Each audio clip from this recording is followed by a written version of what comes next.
बच्चा पैदा कर बोल बोल के कान खा लिए तूने मेरे। और आज तेरी वजह से जितेंद्र का बच्चा पेट में लेकर मैं घूम रही हूँ। बहुत प्यार करती है ना तू अपने अजन्मे बच्चे से, हाँ? जैसे तूने मुझे मेरे सास से अलग किया था ना, वैसे ही मैं तुझे तेरे बच्चे से अलग कर दूंगी। हो गया, तुम अब घर जाओ। तुम्हें जाने में टाइम लगा तो उनको शक हो जाएगा। दीदी, बहुत सियानी बनती है ना तू। तेरी वजह से मेरा भाई मारा गया। अब तू मजा देख। सुनो, 2 वर्कर उधर भेज दो, साहब ने बोला है, उसको वहीं पे रख दो। हाँ, ये अच्छा करिए तू, अच्छा करिए, बहुत अच्छा।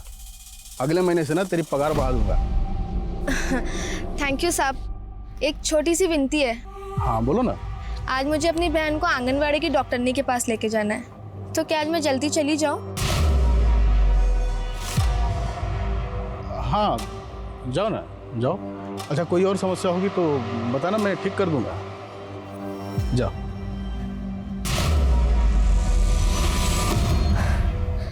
ऐसा लगता है सुगंधा, पहले पति ने मुझे पिंजरे में कैद कर लिया था और अब इस बच्चे ने तो मेरे पर ही काट लिए। इतना नेगेटिव क्यों सोचते हो दीदी? और माँ बनने का एहसास तो हर मुसीबत से लड़ने की ताकत देता है। तू तो ऐसे कह रही है जैसे तू कई बच्चे को जन्म दे चुकी है। मेरा बस चलता तो इस बच्चे को कब का गिरवा चुकी थी। बस दीदी, 7वां महीना है आपका और आप अभी बच्चा गिराने की सोच रही हो। चुपचाप डॉक्टरनी के पास चलो और जैसी केयर वो बोलती हैं आपको वैसी केयर करनी है, समझे आप? ठीक है।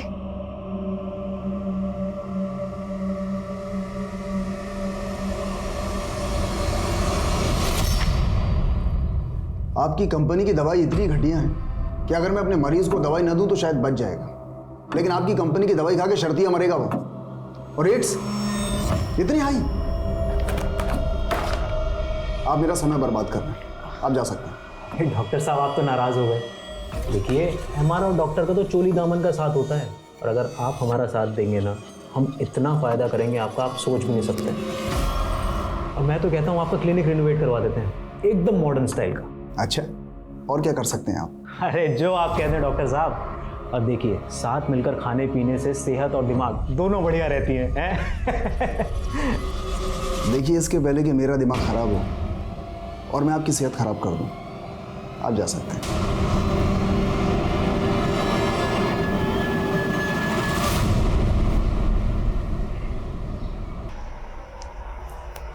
अनीता दी, मैंने अखबार में एक संदेश पढ़ा था।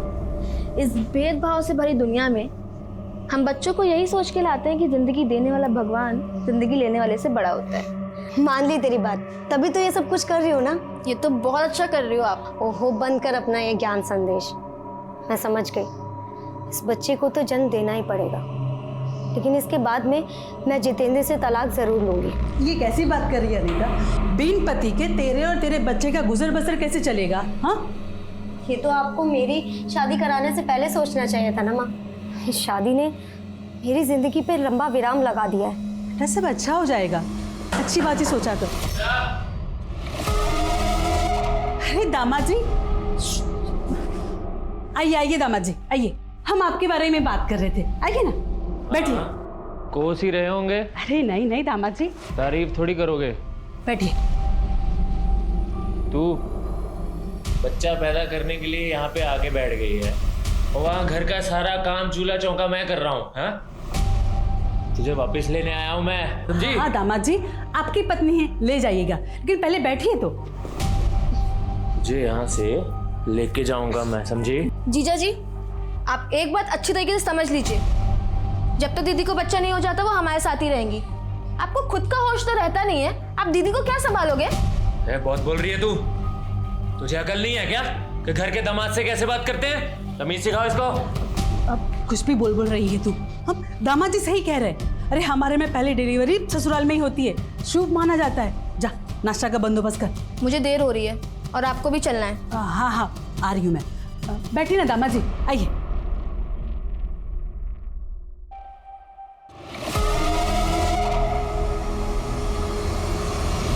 अरे कितनी देर में गाड़ी लेके आ रहे हो? मैंने कहा था ना कि 10 मिनट में आ जाना। मैं क्लिनिक के बाहर ही हूँ। हाँ ठीक है, आ जाओ। अरे डॉक्टर साहब चलो चलो चलो जल्दी चलो। अरे बैठो ना गाड़ी में, चलो जल्दी। क्या बदतमीजी है ये? अरे आप ही की सेवा में लगे हुए हैं डॉक्टर साहब, कोई बदतमीजी नहीं है। देखिए मैंने आपको मना किया था सेवा के अरे लिए। एक बार शांति से देख तो लीजिए, क्या सौगात लाए हैं आपके लिए।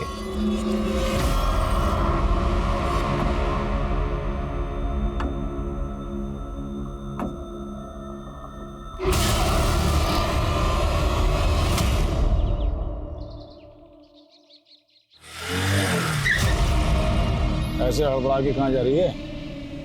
आना, बेड छोड़ देता हूँ। अरे आना। राखी, राखी। अनीता दीदी आप? सुगंधा अभी तक घर नहीं आई। तुमने उसे काम पे देखा था? नहीं दीदी, और वैसे भी हम कई दिनों से मनोहर सेठ के बजाय रेवा शंकर के यहाँ काम कर रहे हैं। आप मनोहर सेठ से बात कीजिए ना। हेलो, मैं जितेंद्र, सुगंधा का जीजा साहब। वो काम से घर नहीं आई, आपको पता है कहाँ है वो?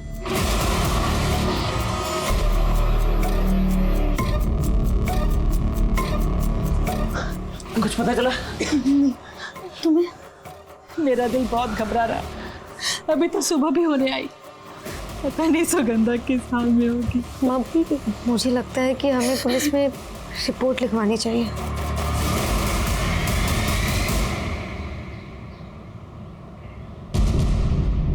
सुगंधा काम क्या करती हैं? वो मनोहर सेठ के यहाँ सुपरवाइजर है। कल ये काम पर पहुंची थी? वो हाँ साहब, मेरी मनोहर सेठ से फोन पे बात हुई थी। उन्होंने ये बताया था कि सुगंधा सुबह थोड़ा लेट पहुंची थी, लेकिन अभी वो नई नई कहानियां बना रहा साहब। क्या कहानियां बना रहा है? साहब वो बोल रहा है कि सुगंधा उसके 50,000 लेके भागी है। अब सुगंधा ऐसा कर ही नहीं सकती। मनोहर झूठ बोल रहा है साहब, मुझे तो उस पर शक हो रहा है। अब सुगंधा का मोबाइल नंबर दीजिए हमें। वो मोबाइल नहीं रखती साहब। साहब मेरे बच्चे का पता कीजिए, मुझे बहुत फिक्र होती है। देखिए आप बेफिक्र रहिए, हम जल्दी पता लगाएंगे। सर मैंने ऐसा कब बोला कि सुगंधा मेरे पैसे लेके भाग गई? और उसके जीजा का तो यही कहना। मैंने उसको इतना बोला था कि लेबर की दिहाड़ी देने के लिए सुगंधा को मैंने 50,000 रुपए दिए थे। ये 50,000 रुपए हैं पूरे, ठीक है? सभी मजदूरों को उनकी दिहाड़ी दे देना। और मैंने खुद उसको वो लंबर मिल वाले रोड पे छोड़ के आया था, लेकिन साहब वो साइड पे पहुंची नहीं। मुझे खुद फिक्र हो रही है साहब सुगंधा की। उसके पास 50,000 रुपए थे। सर क्या मालूम किसी लूट खसूट का शिकार तो नहीं हो गई? ये तो अपने 50,000 से ज्यादा सुगंधा की फिक्र कर रहा है। देखते हैं इसकी बातों में कितनी सच्चाई है। लंबर मिल रोड पर जहाँ पर इसने सुगंधा को छोड़ा था वहाँ पता करो, और इसके बाकी मजदूरों से बात करो।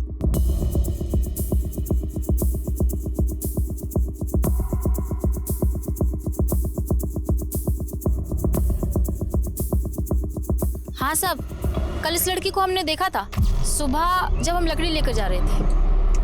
उसके बाद गाड़ी में बैठकर चली गई थी। उस कार का नंबर कुछ याद है तुमको? नंबर तो अंग्रेजी में था साहब, तो वो तो हमको पता नहीं, लेकिन जिसके साथ वो गाड़ी में गई वो बात ऐसे कर रही थी जैसे वो एक दूसरे को जानते हैं साहब। अच्छा वो कार देखने में कैसी थी, कुछ पता है?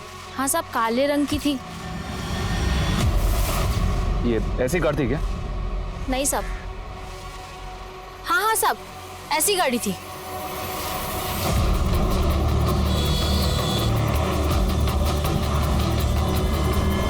सुगंधा को एक ब्लैक रंग की कार में जाते हुए देखा। ऐसा कौन है जिसके पास काले रंग की कार है? नहीं साहब, सुगंधा किसी कार वाले के साथ क्यों जाएगी? आपको कोई गलतफहमी हुई है। सुगंधा का किसी लड़के से अफेयर?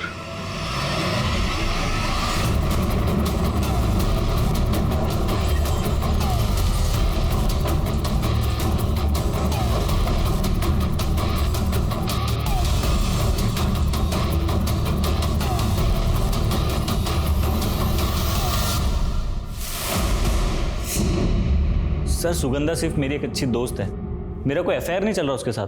तब तो तुम्हें पता ही होगा कि तुम्हारी अच्छी दोस्त काफ़ी दिनों से गायब है। हाँ सर, मैं खुद शौक हूँ सर, वो अचानक से ऐसे कहाँ गायब हो गई? अच्छा ये बताओ, बात सिर्फ दोस्ती तक थी या कहानी आगे बढ़ गई थी? अब सर कहानी तो गांव वाले बना रहे हमारे रिश्ते को लेकर। आप तो जानते सर गांव में कोई साधन है नहीं। अब सुगंधा मुझे कभी दिख गई घर जाते हुए अकेले तो मैंने उसे लिफ्ट दे दी बस। तो तुम सुगंधा को लिफ्ट देते थे, कभी बाइक से, कभी कार से, और कभी काली का।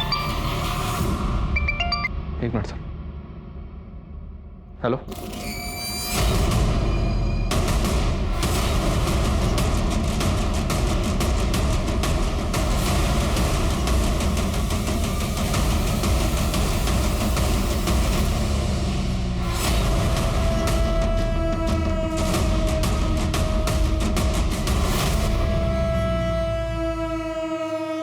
सर ये किसी जानवर की लाश हो सकती है, शायद किसी बंदर के बच्चे की।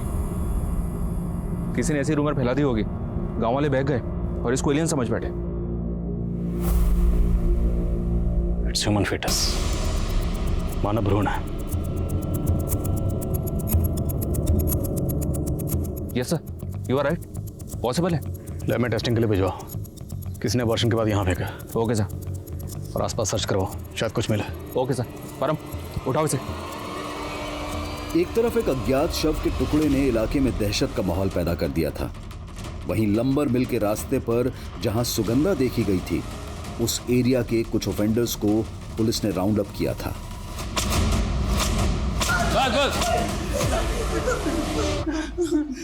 कहाँ रखा उस लड़की को? हाँ, तुम दोनों ने उस लड़की के साथ क्या किया? बोलो। अब माना कि हम लोग छोटी मोटी चोरी चकारी करते हैं साहब, लेकिन किसी लड़की के साथ नहीं साहब। इसका मतलब तुम दोनों ऐसे मुंह नहीं खोलोगे? मारो सालों।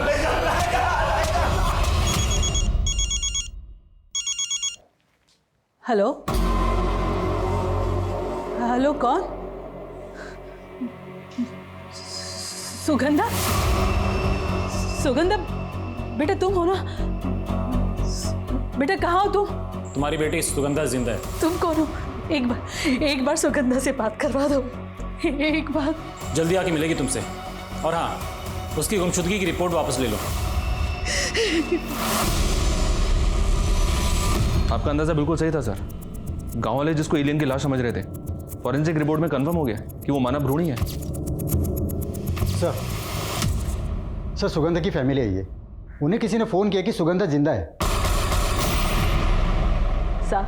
सबसे पहले मुझे सांसों की आवाज सुनाई दी, मुझे लगा कि वो सुगंधा ही थी। फिर उसने मुझसे बात नहीं की। फिर किसी आदमी की आवाज आई और वो बोला कि सुगंधा जहां भी है वहां सही सलामत है। आवाज किसकी थी? कुछ अंदाजा?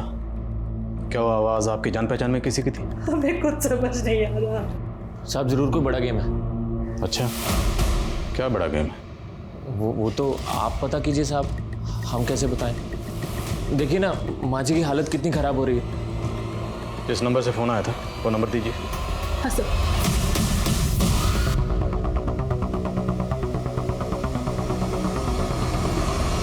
फाइल को डीसी साहब के ऑफिस में भिजवाओ। सर सुगंधा की माँ को जिस नंबर से कॉल किया गया था, ये नंबर हैदराबाद में एक फी गाड़ी से लिया गया था।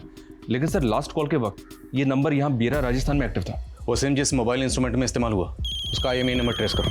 क्या सर? अब आपके कॉल रिकॉर्ड्स का क्या हुआ? आने वाले हैं सर। हाँ पर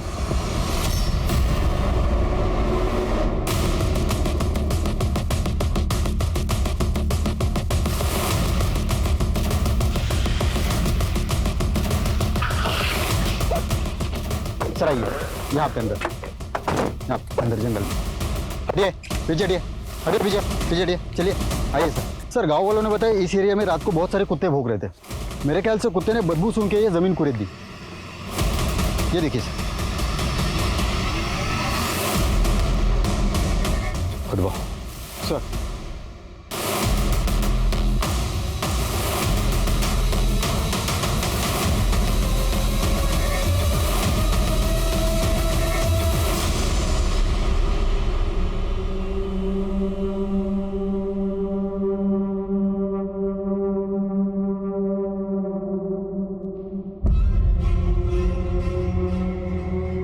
चेहरा घुमा कर। सुगंधा की बॉडी, बहुत ही ब्रूटल मर्डर है। सर हम तो सोच रहे थे कि लड़की किसी काली कार वाले के साथ गायब हो गई, फिर वो फोन कॉल्स, और अब ये लाश हमें इसी गांव के पास मिली है। अमित, ये कोई बहुत बड़ा गेम है। बॉडी को पोस्टमार्टम के लिए भेजो और फैमिली को शनाख्त के लिए बुलाओ और पूरा एरिया सर्च करवाओ। सर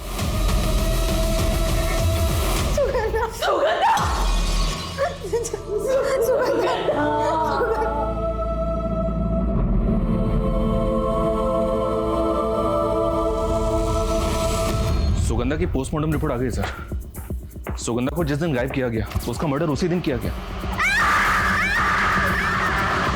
और चौंकाने वाली बात यह सर, जब उसका मर्डर हुआ उस वक्त वो प्रेग्नेंट थी। प्रेग्नेंट? जी हाँ सर, रिपोर्ट के मुताबिक सुगंधा 3-4 महीने की प्रेग्नेंट थी। उसका रेप भी किया गया सर।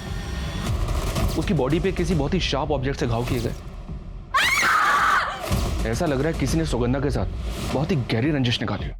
रंजिश सिर्फ सुगंधा से नहीं बल्कि उसके पेट में पल रहे बच्चे से भी निकाली गई। ताज्जुब की बात यह है कि लड़की 3-4 महीने की प्रेग्नेंट थी और फैमिली ने कुछ नहीं कहा। वो हमें सड़क किनारे ह्यूमन फिटस मिला था और यहाँ सुगंधा का पेट फाड़कर मैंने क्रॉस चेक किया सर, वो फिटस सुगंधा का ही था। पोस्टमार्टम रिपोर्ट में रेपिस्ट के डीएनए का कोई जिक्र नहीं। सर बॉडी 3-4 दिन तक जमीन के नीचे दबी हुई थी, इसलिए डीएनए डिस्टर्ब हो गए होंगे। लेकिन डॉक्टर्स कोशिश कर रहे हैं, शायद उन्हें सुगंधा की बॉडी पे रेपिस्ट के बाल या ऐसा ही कुछ मिले। वैभव के डीएनए को फिटस के डीएनए से मैच करवा के देखो। जितने भी सर्कमस्टेंशियल एविडेंस है सबकी इन्फॉर्मेशन निकलवाओ, लड़की के कपड़े, रस्सी, सबकी। एक बात होता है, ये पक्का रंजिश का मामला है। सुगंधा किसी अपने की नफरत का शिकार हुई है, उसका पेट फाड़कर भ्रूण बाहर निकाला गया। ये कोई अपना ही कर सकता। जो ये जानता था कि सुगंधा प्रेग्नेंट है, उसकी फैमिली से मिलना पड़ेगा। मिसिंग होने के 4 दिनों बाद आखिरकार विक्टिम की छत विशत लाश मिली। हमारे सूत्रों के मुताबिक उसका रेप करके बहुत ही निर्मम तरीके से उसकी हत्या कर दी गई। उसका पेट तक काट दिया गया था। जाहिर है आखिरी सांस तक वो काफी पीड़ा में रही होगी, काफी चीखी होगी, चिल्लाई होगी, लेकिन उसकी चीख कोई ऐसे इंसान तक नहीं पहुंच पाई जो उसे बचा सकता था। महिलाओं के खिलाफ होने वाले अपराध से जुड़े कानून में इतने बदलाव और सख्ती के बावजूद कोई इतनी हैवानियत करके ये सोच सके कि वो बच जाएगा, तो ये हमारी कानून व्यवस्था के चेहरे पर एक जोरदार तमाचा है।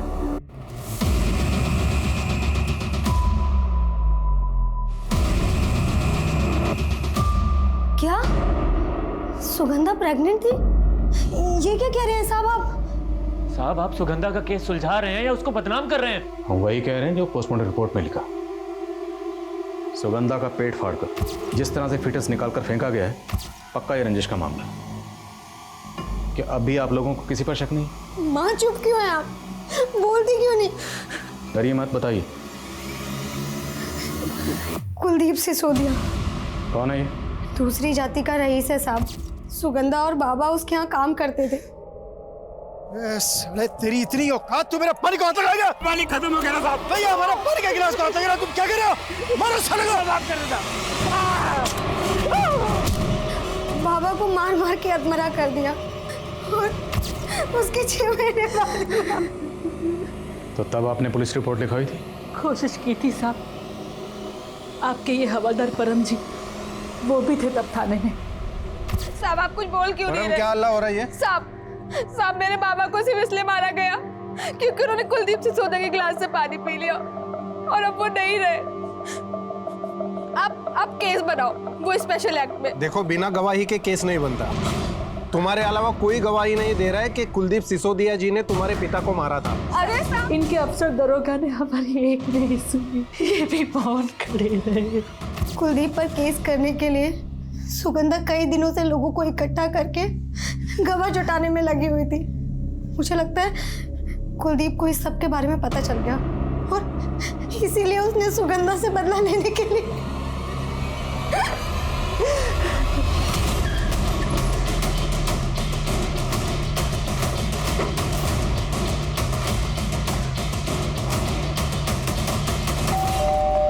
उन्होंने कह दिया और आपने भरोसा कर लिया। आपको पता भी है सुगंधा का बाप मोतीलाल था कौन? एक नंबर का चोर था। मेरी साइड से बिल्डिंग मटेरियल चुराता था वो। अब इस बात को लेकर मेरे कुछ आदमी और उसमें झगड़ा हो गया और ये मारपीट तो हुई नहीं और वो मुझ पर संगीन आरोप लगा रही है। हमें इतना अंदाजा तो है कि सुगंधा के पिता के साथ क्या नाइंसाफी हुई होगी, और ये भी अंदाजा है कि आपके कितने गोरख धंधे चल रहे हैं। बिना सबूत के बहुत कुछ कहते जा रहे हैं आप। सबूत भी ले आएंगे। फिलहाल इतना तो पता चल गया है कि जिस लंबर मिल रोड से सुगंधा गायब हुई थी उसी के पास तुम्हारी ज़मीन है। तो हो सकता है सुगंधा को उस काली कार में फुसलाकर आपने बिठाया और गायब कर दिया। अरे हम क्यों फुसलाएंगे उसको? अरे क्या आप काली कार कर रहे हैं? मेरे पास ऐसी कोई काली कार है ही नहीं। कोई ठोस सबूत हो ना मेरे खिलाफ तो आना। अंधेरे में तीर चलाने से कुछ नहीं होगा। पता लगाओ इसके पास, इसकी जान पहचान में किसके पास सेम मॉडल की काले रंग की कार है, और जिस दिन सुगंधा का मर्डर हुआ उस दिन इसकी एक एक एक्टिविटी चेक करो। ओके साहब।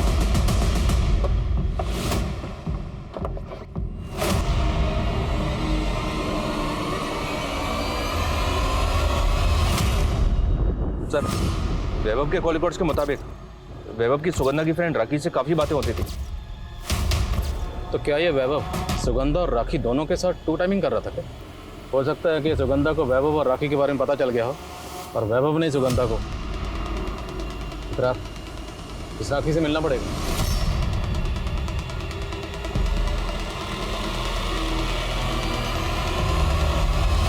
बोलो, चुप क्यों? जानती हो ना वैभव को? हाँ साहब, सुगंधा वाला वैभव ना। सुगंधा वाला वैभव तुम्हें फोन क्यों करता था? बहुत बातें होती थी तुम दोनों में।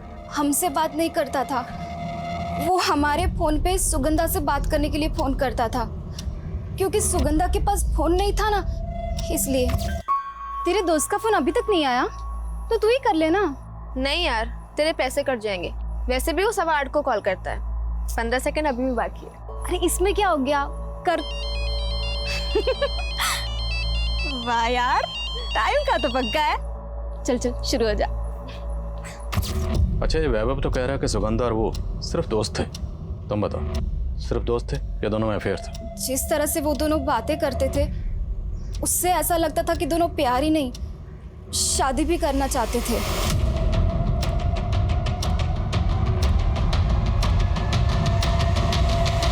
सर, एक इंफॉर्मेशन मिली है। वैभव के पास 2 कार्स है, उसमें से एक कार उसी मॉडल की है जिसमें सुगंधा को बैठते हुए देखा गया था। हाँ सर, 2 कार्स हैं मेरे पास, पर मैंने कभी सुगंधा को उसमें लिफ्ट नहीं दी। और तूने सुगंधा को प्रेग्नेंट भी नहीं किया? नहीं सर। तुम्हें पता है ना कि तुम्हारा डीएनए सैंपल क्यों लिया गया? पता है ना? बाद में अगर मुझे पता चला कि तुमने झूठ बोला था या कुछ छुपाया था तो बेटा बहुत तकलीफ होगी।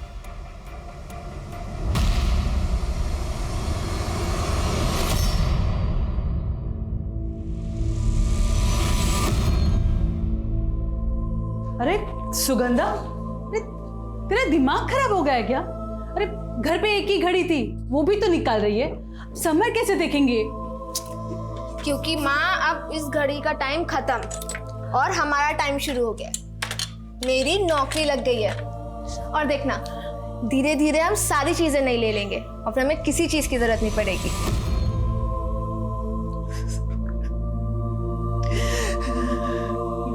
माँ, कब तक इस घड़ी को देखकर रोती रहोगी?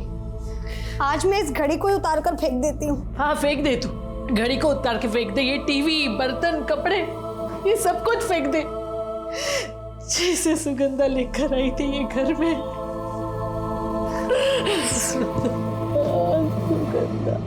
जैसे डीएनए रिपोर्ट आती है मुझे अपडेट करो। सर, मैंने राखी के पिछले 3 महीने के कॉल रिकॉर्ड चेक किए तो पता चला कि जिस दौरान सुगंधा राखी के फोन से वैभव से बात करती थी, उसके ठीक बाद राखी के फोन पे किसी रेवा शंकर का फोन आता था। रेवा शंकर? कौन रेवा शंकर? राखी इस रेवा शंकर के यहाँ काम करती थी और सर पता चला है कि सुगंधा भी इस रेवा शंकर के यहाँ काम करती थी 2 महीने पहले था। और 2 महीने पहले सुगंधा ने बिना बताए, बिना सैलरी के यहाँ से काम छोड़ दिया और मनोहर के यहाँ काम करने लगी। राखी के फोन पर 8:15 पर वैभव का फोन आता था सुगंधा के लिए। ये कॉल 8:45 तक चलती थी और उसके ठीक बाद रेवा शंकर राखी के फोन पर फोन करता था और ये कॉल चलती थी 8:45 से 8:55 तक। और सर, ये फोन कॉल्स का पैटर्न पिछले काफी समय से ऐसा ही चल रहा है। हो सकता है सर रेवा शंकर और राखी का आपस में अफेयर हो और ये दोनों कपल्स बारी बारी बात करते हो फोन पे। एक काम करो, इस राखी का फोन जब्त करो और उसका डेटा चेक करो, आखिर पता तो चले कि इन सब के बीच में चल क्या रहा था।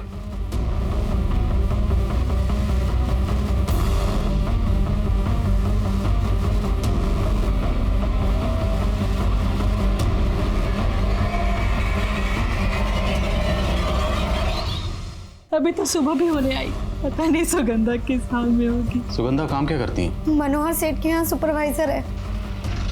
सुगंधा की बॉडी? इस राखी का फोन जब्त करो, आखिर पता तो चले कि इन सब के बीच में चल क्या रहा था। सर, वैभव का डीएनए सुगंधा के बच्चे से मैच हो गया।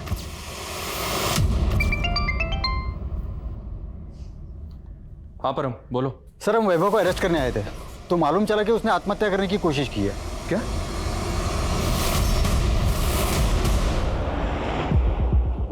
हमें अभी अभी ब्रेकिंग न्यूज मिली है कि बेरा रेप और हत्याकांड केस के अहम पात्र वैभव ने आत्महत्या करने की कोशिश की है। जानकारी यह भी मिली है कि उसकी हालत गंभीर बताई जा रही है। हो सकता है कि उसका बच पाना भी मुश्किल हो। यह इस केस में एक जबरदस्त घुमाव है। क्या वैभव ने यह कदम अपनी तथाकथित गर्लफ्रेंड के खो देने के सदमे में उठाया, या फिर वो कुछ ऐसा जानता है जो उसके जान पर बनाए?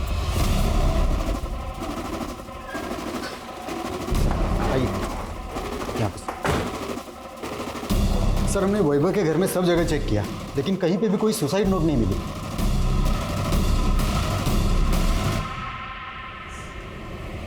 डॉक्टर अवस्थी, वैभव की हालत अब कैसी है? सर, उसने काफ़ी ज़्यादा मात्रा में पॉइजन इनहेल किया था। हालांकि हमने सारा पॉइजन तो फ्लश आउट कर दिया, पर यह बताना बहुत मुश्किल है कि वो कब तक नॉर्मल हो पाएगा।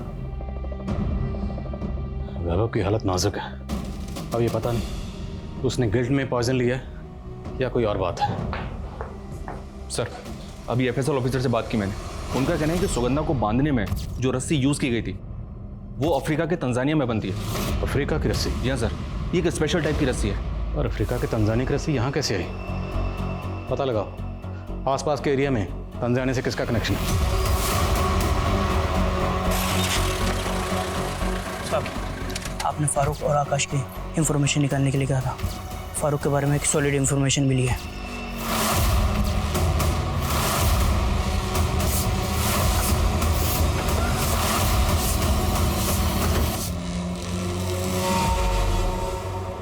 साथ?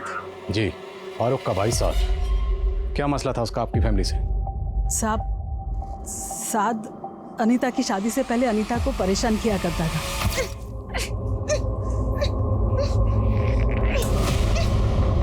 दीदी! दीदी! छोड़ो! माँ! अरे सुनते हो? देखो कोई आवाज आ रही है। अरे क्या हुआ बेटा सुगंधी? क्या हुआ? कमीने तू! रुक! क्या कर रहा है? हम कुछ समझ पाते कि पड़ोस के लोगों ने उसे बुरी तरह से पीटना शुरू कर दिया।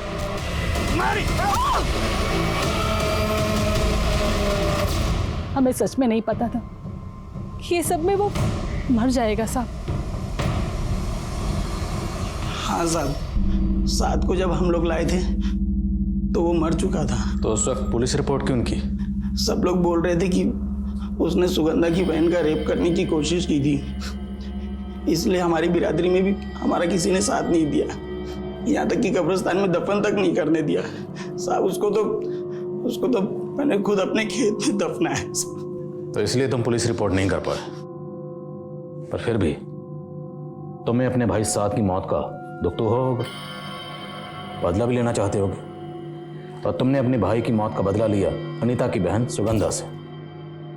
तुमने उसका रेप किया और फिर उसका मर्डर किया, और उसके बाद साहब माना कि हम लोग छोटी मोटी चोरी चकारी करते हैं साहब, लेकिन किसी का रेप नहीं कर सकते साहब। साहब यकीन करो साहब।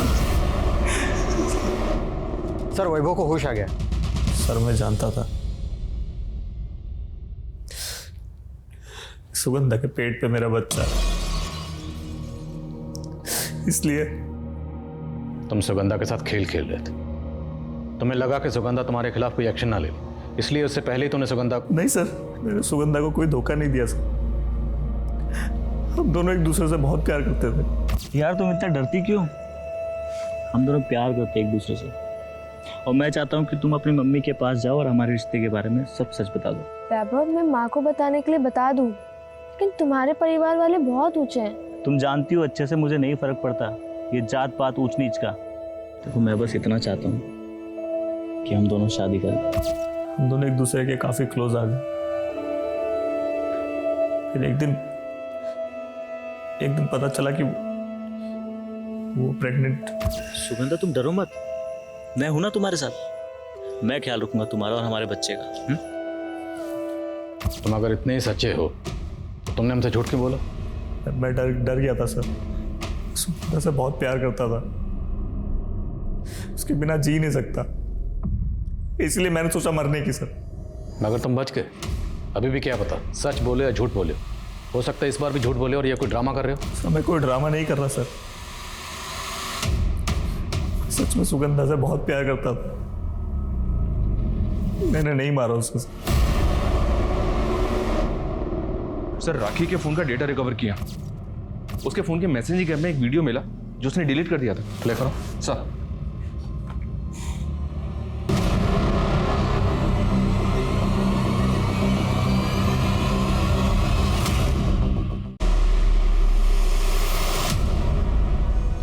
इन वीडियोस का सच क्या है? जो रेवा शंकर तुम्हें ब्लैकमेल करने के लिए भेजता था, इन वीडियोस के अलावा रेवा शंकर तुम्हें धमकी भरे मैसेजेस भी भेजता था कि अगर तुम काम पर नहीं लौटी तो तुम्हारे ये वीडियोस वो इंटरनेट पर डाल देगा। लेकिन इसमें तेरा फायदा ही फायदा है। जब काम पे जाना जा, जब काम पे नहीं जाना मत जा। और जितना मजदूरी का पैसा होगा ना पूरा का पूरा बचेगा। और देख सबसे बड़ी बात, पैसा कमाएगी तो ही अपने बाप का इलाज करा पाएगी ना। साहब हम मजबूर थे और वो हमें सबसे पहले पाली शहर ले गया और वहाँ एक आदमी हमें और 2 लड़कियों के साथ कार में बिठाकर कहीं और ले गया। फिर रेवा शंकर मुझे अलग अलग आदमियों के पास भेजने लगा।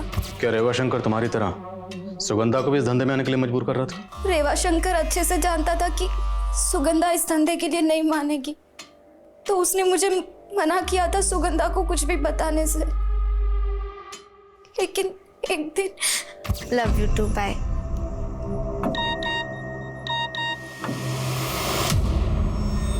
राखी, क्या है ये सब?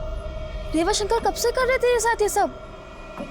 और तो छुपा क्यों रही है ये सारी चीजें? तो पुलिस के पास क्यों नहीं गई अब तक? सुगंधा मेरी मदद करना चाहती थी, लेकिन वो मेरी खातिर चुप थी।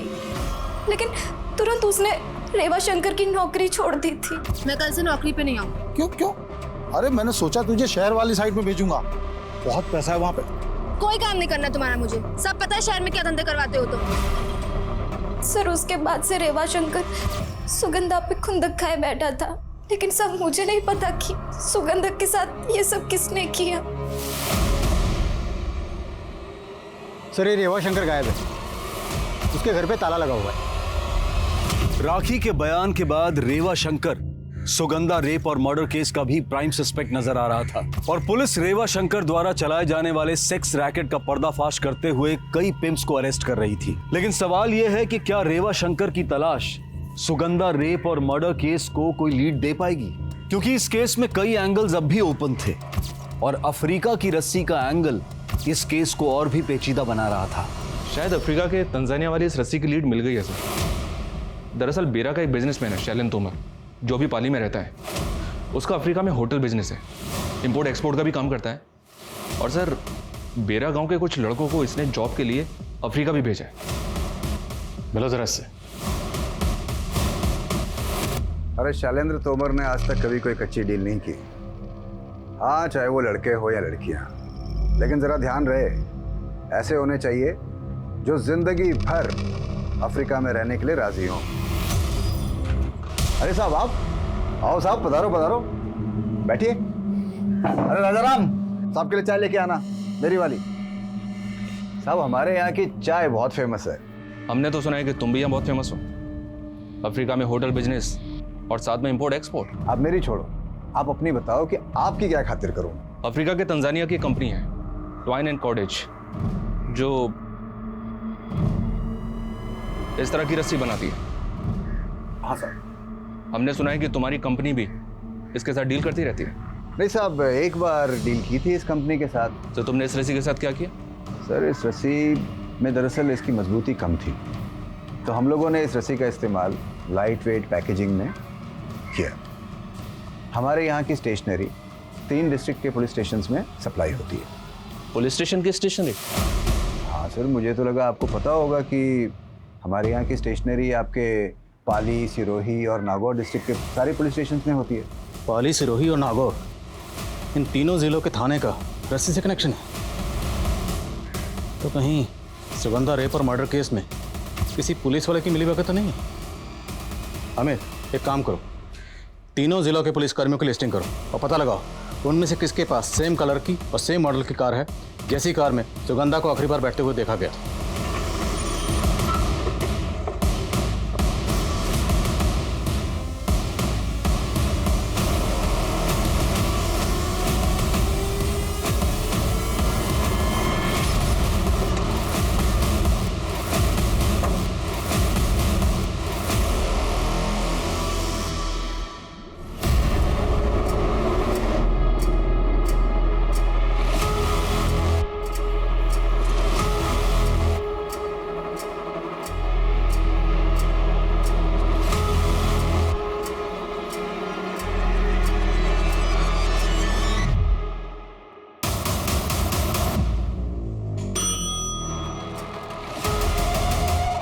सर आपने मुझे बुलाया?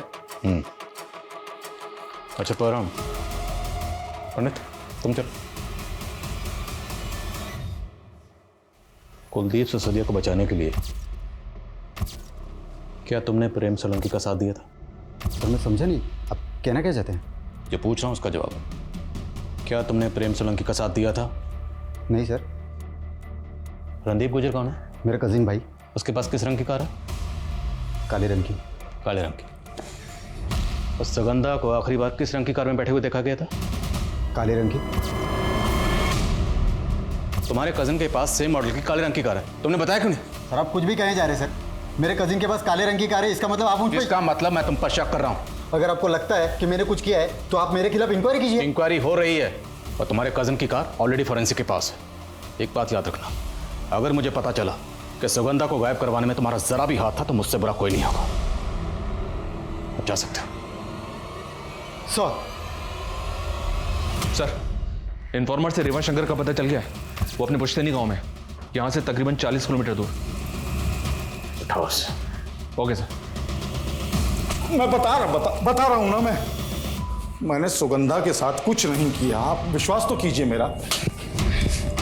सुगंधा को तेरे सेक्स रैकेट के बारे में सब कुछ पता चल गया था। तुझे डर था कि कहीं वो तेरा पर्दाफाश ना कर दे, इसलिए तुमने सुगंधा को मरवा दिया, है ना? वो किसी और की नफरत की शिकार हुई और खामखा आप मेरे पे समय बर्बाद कर रहे हैं अपना। ऐसे नहीं मानेगा। हड्डी पसली एक कर दो इसकी। सर परम के कजन के अलावा सिरोही थाने की एसआई राकेश नागपाल और नागौर थाने के सब इंस्पेक्टर अमजद शेख के पास वैसे ही मॉडल की काले कलर की कार है। सेम मॉडल काली कार? जी सर। और वो अपना कांस्टेबल परम, उसके कजन की कार में फॉरेंसिक को कुछ मिला? नहीं सर। और सर जब इन दोनों के रिकॉर्ड्स मैंने चेक किए तो पता चला कि राकेश नागपाल वारदात के दौरान ड्यूटी पे था, लेकिन ये अमजद शेख 10 दिन की लीव पे था। देख अमजद, सीधा सीधा सवाल पूछूंगा, सीधा सीधा जवाब दे दे, बिना गोल गोल घुमाए। सुगंधा ने तुम्हारा क्या बिगाड़ा था? क्यों मारा उसे? सर मैं सुगंधा को क्यों मारूंगा? मेरा उसके साथ क्या लेना देना है? वारदात वाले दिन तेरी कार बेरा क्रॉसिंग के पास टोल नाका में कैप्चर हुई और साथ तेरा कजन था। इतनी डिटेल बहुत है, ये और डिटेल दो। हाँ सर, ये सच है कि मैंने ये सब कुछ अपने भाई साथ का बदला लेने के लिए किया, लेकिन ये बदला मैंने अकेले नहीं लिया। तो और कौन शामिल था तुम्हारे साथ? बहुत नौटंकी कर ली, पर अब नौटंकी खत्म। बोलो। मैं सास से प्यार करती थी। उस रात हम लोग भागने भी वाले थे, लेकिन तभी सुगंधा ने मुझे साथ के साथ देख लिया। दीदी कौन है ये? माँ, बाबा, सुगंधा चुप। माँ, क्या हुआ बेटा? तू कमी नहीं थी रात में? क्या कर रहा था? लेकिन सुगंधा की वजह से साथ उसे सबने इतना पीटा कि वो और मेरे बाबूजी ने भी उस पर रेप का इल्जाम लगा दिया। ये सब हुआ सिर्फ उस सुगंधा की वजह से। और इस हादसे के 1 महीने के अंदर ही बाबूजी ने मेरी शादी उस दारूबाज जितेंद्र के साथ कर दी। वो रोज दारू पीकर आता और मुझे पीटता। जुबान लड़ाई मेरे से? मेरी जिंदगी नर्क बन गई उस सुगंधा की वजह से। इसलिए मैंने भी उसको नर्क भेजने का सोच लिया। इतनी नफरत अपनी खुद की बहन से? तुम जानती थी कि वो प्रेग्नेंट थी? हाँ, मैंने उसको प्रेगनेंसी की दवा लेते हुए देख लिया था और मैं समझ गई कि ये वैभव का ही बच्चा होगा। और फिर मैंने सोचा यही सही मौका है उससे बदला लेने का। और अमजद भाई भी साथ की मौत का बदला उससे लेना चाहते थे। और फिर प्लान के अकॉर्डिंग हम लोग उस दिन सुगंधा से रास्ते पर मिले। अरे आप? और ये कौन है? ये अमजद भाई हैं, जितेंद्र के दोस्त। अचानक मेरी तबीयत बिगड़ गई तो मुझे अस्पताल लेकर जा रहे हैं। तू भी चल। ठीक हो ना? हाँ चल।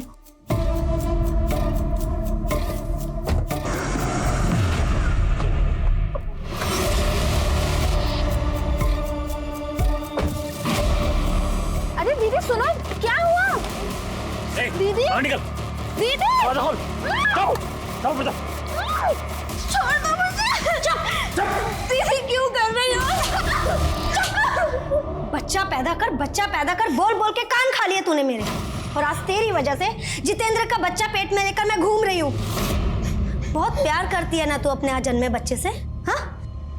जैसे तूने मुझे मेरे सास से अलग किया था ना, वैसे ही मैं तुझे तेरे बच्चे से अलग कर दूंगी। हो गया, तुम अब घर जाओ।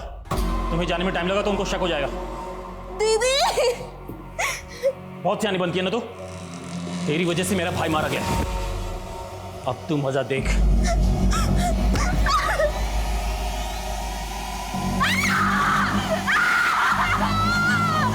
फिर उसके बाद मैं सुगंधा की लाश को जंगल में लेके गया, जहां मैंने पहले से गड्ढा खोद रखा था। मैंने उसकी बॉडी को वहां डंप कर दिया और निकल गया। वहां से निकलने के बाद मुझे एहसास हुआ कि उसके फिटस को गड्ढे में डालना भूल गया था मैं, इसलिए वहीं नज़दीक में फिटस को रोड साइड में फेंक दिया मैंने। उसके बाद तुमने इनकी माँ को फ़ोन करके ये कहा कि सुगंधा सही सलामत है? जी हाँ सर। दरअसल हम लाश मिलने तक ज़्यादा से ज़्यादा टाइम बाई करना चाहते थे। हमें लगा था शायद टाइम बीतने के बाद सुगंधा की तलाश खत्म हो जाएगी। पुलिस वाले होकर ये कैसे भूल गए कि तलाश कभी खत्म नहीं होती। जुर्म जिंदगी भर मुजरिम का पीछा करता है और फिर उसे गर्दन से पकड़कर कानून की चौखट पर लाकर पटकता है, जैसे तुम दोनों को पटका। और तुम बदले की आग में इतनी हो गई थी कि एक ही झटके में इतनी जिंदगी बर्बाद कर दी, अपनी होने वाले बच्चे की, अपनी बहन की, अपनी माँ की।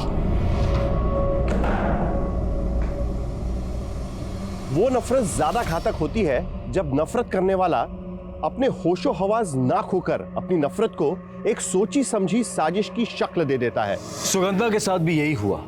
भले ही उसने ये ना सोचा हो कि अपनी नफरत को निकालने के लिए अनीता उसकी जान भी ले सकती है, लेकिन जब उसने अनीता को अमजद के साथ देखा तो उसे ये सोचकर सतर्क हो जाना चाहिए था कि अमजद जैसा अनजान शख्स उस वक्त अनीता के साथ क्या कर रहा था। अगर सुगंधा ने एहतियात बरतते हुए अनीता के साथ सही तर्क किया होता तो शायद वो अपना बचाव कर सकती थी, लेकिन सुगंधा का अनीता पर किया गया भरोसा उसकी सबसे बड़ी गलती बन गया। अब मैं अनूप सोनी आपसे विदा लेता हूं। फिर मुलाकात होगी क्राइम पेट्रोल सतर्क में एक और नए केस के साथ और उस पर हमारे एक्सपर्ट के विश्लेषण के साथ। तब तक अपना और अपने परिवार का ख्याल रखें, सतर्क रहें, सुरक्षित रहें और देखते रहें क्राइम पेट्रोल सतर्क।